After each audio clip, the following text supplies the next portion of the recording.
नमस्ते साथियों, मैं हूं उदयपुर से एडवोकेट मुकेश कुमार गोपावत। आज हम बात करेंगे न्यू एडवोकेट के बारे में। जो नए नए एलएलबी हुई है वो इस उधड़ बहन में रहते हैं किस सीनियर के पास हम काम सीखने के लिए जाएं। तो आज इस वीडियो में बताऊंगा कि नए एडवोकेट को किस सीनियर के पास काम सीखने के लिए जाना चाहिए। अलग अलग बात कर लेते हैं।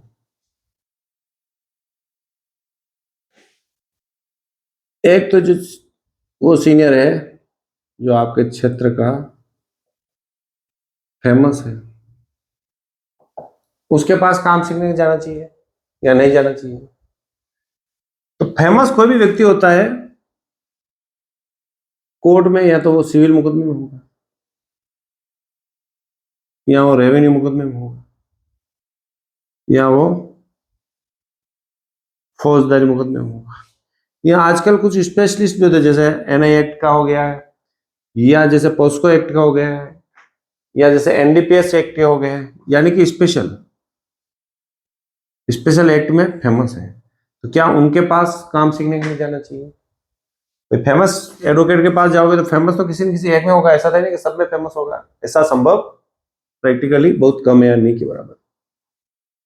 सबसे पहले अपन जानते हैं फेमस एडवोकेट, मान लो आप सिविल एडवोकेट के पास गए या रेवेन्यू एडवोकेट के पास गए या फौजदारी या सिविल, तो जिनके पास जाओगे वही काम सीखोगे।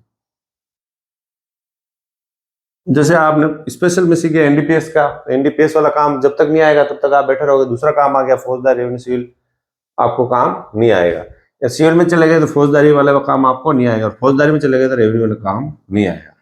तो इसका अर्थ यह हुआ कि आपको शुरू में अपनी वकालत की शुरुआत किसी स्पेशलिस्ट के पास जाकर नहीं करनी चाहिए। तो किसके पास करनी चाहिए? उस एडवोकेट के पास जाना चाहिए जिसके पास ये सभी तरह का काम, यानी क्षेत्र का वो एडवोकेट जिनके पास सिविल भी हो, रेवेन्यू, फौजदारी और कुछ स्पेशल एक्ट के काम भी हो।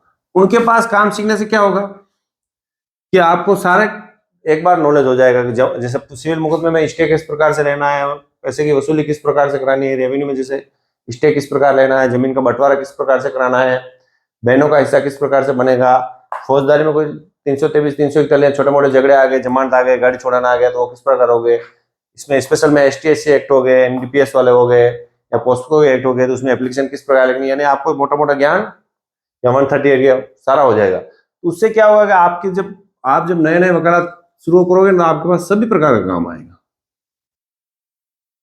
जब सभी प्रकार का काम आएगा तो आपके पास सभी प्रकार के काम का मोटा मोटा नॉलेज तो होना ही चाहिए। तो आपको किस एडवोकेट के पास काम करना है? जिनके पास सभी प्रकार का काम हो। अब आपको कैसे पता चलेगा भाई? आप तो कोर्ट में एकदम मासूम चुपचाप जाके बैठोगे।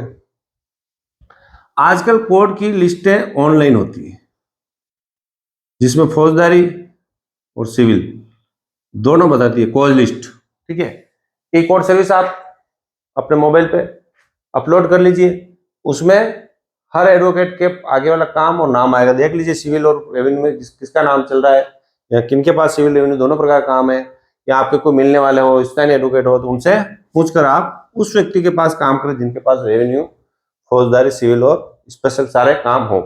उससे क्या होगा कि आपकी इनकम भी बढ़ेगी और आपको काम करने का मौका भी मिलेगा। यानी कि पहला तो यह तय हो गया कि आपको उस एडवोकेट के पास काम करना चाहिए जिसके पास शुरू में आपको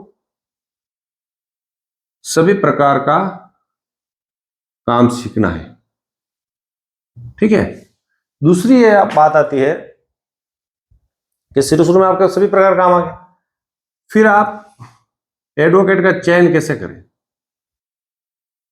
देखो, मैं आपको बोल रहा हूं कि एडवोकेट का चयन कैसे करें, मगर वास्तविक स्थिति यह है कि सीनियर एडवोकेट आपका चयन करेंगे, क्योंकि सीनियर के पास इतने जूनियर पहले से होते हैं कि उनके चेंबर में 7-7, 8-8, उनके 10-10 जूनियर उनके पास काम करते हैं, या कहीं कहीं 30-40 भी काम करते हैं। तो उनके चेंबर में बैठने की जगह नहीं होती है, तो वो मना कर देते हैं कि नहीं। तो आपको एक अच्छा सीनियर ढूंढने के लिए कोशिश ये करनी है कि जिस एडवोकेट के पास कम से कम जूनियर हो, ऐसा मिलना मुश्किल है, मगर कम से कम जूनियर हो।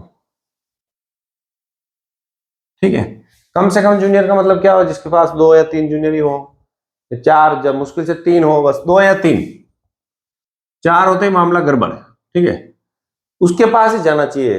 फेमस एडवोकेट के पास 50 होंगे, 40 होंगे, 30 होंगे, वहां आपको डायरी के हाथ लगाने के भी आपे पड़ेंगे, समझ लें, डायरी के हाथ भी आप नहीं लगा पाओगे, तो फॉर्म भी आपको भरने नहीं दिया जाए, पैसे भी नहीं, क्योंकि 30-40 जो उनके ही नंबर लगेंगे, आप तो नए हो, आपके नंबर 3-4 साल तो लगेगा ही नहीं, आपको पता ही नहीं चलेगा क्या हो रहा है, और सीनियर से बात करने का मौका भी नहीं मिलेगा।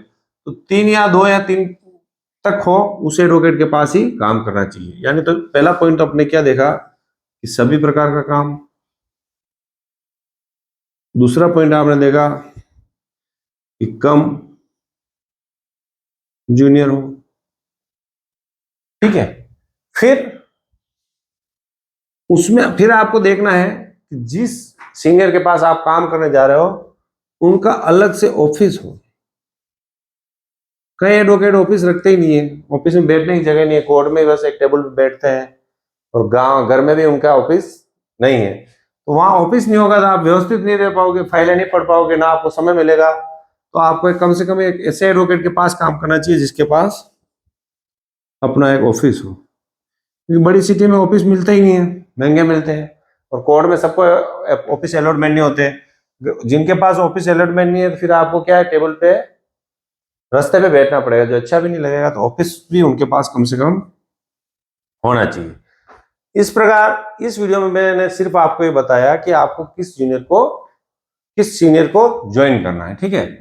अब मैं अगले वीडियो में आपको ये भी बताऊंगा कि आपको कहाँ प्रैक्टिस करनी है, कहाँ, मतलब आप जिस क्षेत्र के लोकल हो तो लोकल प्रैक्टिस करनी चाहिए, या आप जिला लेवल पर प्रैक्टिस करनी चाहिए, या हाई कोर्ट में प्रैक्टिस करनी चाहिए। शुरू शुरू में नए एडवोकेट को कहाँ प्रैक्टिस करनी चाहिए, और नए एडवोकेट किस प्रकार से पैसे शुरू शुरू में कमाते हैं, इस पर मैंने वीडियो कुछ बना भी रखे हैं, कुछ मेरे चैनल पर और भी आएंगे, इसलिए मेरे चैनल को सब्सक्राइब करें, वीडियो पसंद आए तो लाइक करें। Thank you.